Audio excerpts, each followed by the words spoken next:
চলচ্চিত্রের টানে বাঁধভাঙা জোয়ার। উন্মুক্ত সিনেমা রোহিত দেখতে হলে জায়গা পাচ্ছে না দর্শক। জায়গা না পেয়ে শিল্পকলা একাডেমির করিডোরে মাঠে ঘুরে বেড়াচ্ছে দর্শকরা। একটা ওপেন প্লেসে যদি আয়োজনটা করা হতো তাহলে ভালো হতো, কারণ অনেক দূর দূরান্ত থেকে এসে অনেকে ফিরে যাচ্ছে তো। তো আমরা ওইখানে এসেছিলাম, দুর্ভাগ্যবশত আমরা আসলে মুভি দেখতে পারিনি। সেকালের নস্টালজিয়া আর একালের আধুনিক সৃষ্টির মেলবন্ধনে মুখরিত বাংলাদেশ শিল্পকলা একাডেমি। নাট্যকলা ও চলচ্চিত্র বিভাগের ব্যবস্থাপনায় জাতীয় চিত্রশালা মিলনায়তনে শুরু হয়েছে 3 দিনব্যাপী জমজমাট চলচ্চিত্র উৎসব, একাল ও সেকাল। সবকিছু সময়ের সাথে সাথে অনেক কিছু পরিবর্তন হয়। ক্লাসিক কাল্ট মুভি যেগুলো যেরকম ইম্পর্টেন্ট, এখন বর্তমানে মুভিগুলো আরো অনেক ক্ষেত্রে অনেক ভালো করছে। তো আমার কাছে মনে হয় যে কোনোটার সাথে কম্পারিজন যায় না। এক একটা এক এক জায়গা থেকে তাদের নিজেদের মতো করে শেয়ার। উদ্বোধনীর দিনেই দর্শকের যে উপচে পড়া ভিড় দেখা গেছে তা প্রমাণ করে ভালো গল্পের সিনেমার প্রতি মানুষের ভালোবাসার কমতি নেই।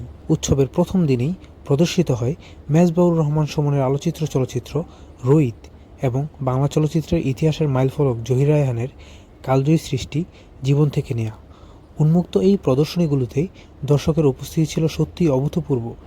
তিল ধারণের ঠাঁই ছিল না মিলনায়তনে। আসন সংখ্যার চেয়ে দর্শক বেশি থাকায় মায়াবী আলোয় ঘেরা হলের মেঝে বা করিডোরে দাঁড়িয়েও মনোযোগ দিয়ে সিনেমা উপভোগ করতে দেখা গেছে সব বয়সের মানুষকে, যা বাংলার চলচ্চিত্রে বর্তমান সময়ে এক বিরল ও আনন্দদায়ক দৃশ্য। সিনেমা হলের এই চনমনে ভাব আর স্ক্রিনের জাদুকরী মুহূর্তগুলো দর্শকদের মনে কতটা প্রভাব ফেলেছে চলুন শুনে নেওয়া যাক তাদের মুখ থেকে। আমার অসাধারণ লেগেছে। হ্যাঁ, মানে সিনেমাটোগ্রাফিটা দেখার জন্যই আমি আবার রিপিট করতে এসেছি। আমি সিনেপ্লেক্সে একবার দেখেছি, হ্যাঁ, কিন্তু দ্বিতীয়বার আবার দেখেছি, আজকে অনেক কষ্ট করে দেখেছি। দর্শকদের এই স্বতঃস্ফূর্ত অংশগ্রহণ উৎসবটিকে এক অনন্য মাত্রায় নিয়ে গেছে। ভীষণ ভালো একটা উদ্যোগ, আমার কাছে ভীষণ ভালো লেগেছে। এবং সরকারের পক্ষ থেকে যেহেতু একটা চলচ্চিত্র উৎসবের আয়োজন করা হয়েছে, চলচ্চিত্রের একাল এবং সেকাল, মানে এই কথাটাই ভীষণ ভালো লেগেছে। কারণ আমাদের সবসময় আমরা বলি যে পুরোনো দিনের ছবি হচ্ছে আমাদের স্বর্ণালী যুগের ছবি, এবং সেই ছবিগুলো ইয়াং জেনারেশনের আসলে জানা উচিত এবং দেখা উচিত। তারা যদি এই ছবিগুলি সম্বন্ধে না জানতে পারে, এগুলি এখন যেহেতু সিনেমা হলে চলে না বা এগুলি প্রিন্টও পাওয়া যায় না পুরোনো সিনেমাগুলির, যেগুলি সোনালী দিনের সিনেমা, এবং সেগুলি আসলে অনেক বেশি শিক্ষামূলক। আমার কাছেও, আমি নিজেও পার্সোনালি এখনো আমার কাছে মনে হয় যে আমাদের আগেকার দিনের যত সিনেমা ছিল সেগুলি আসলে আসলে এক একটা স্বর্ণের টুকরো।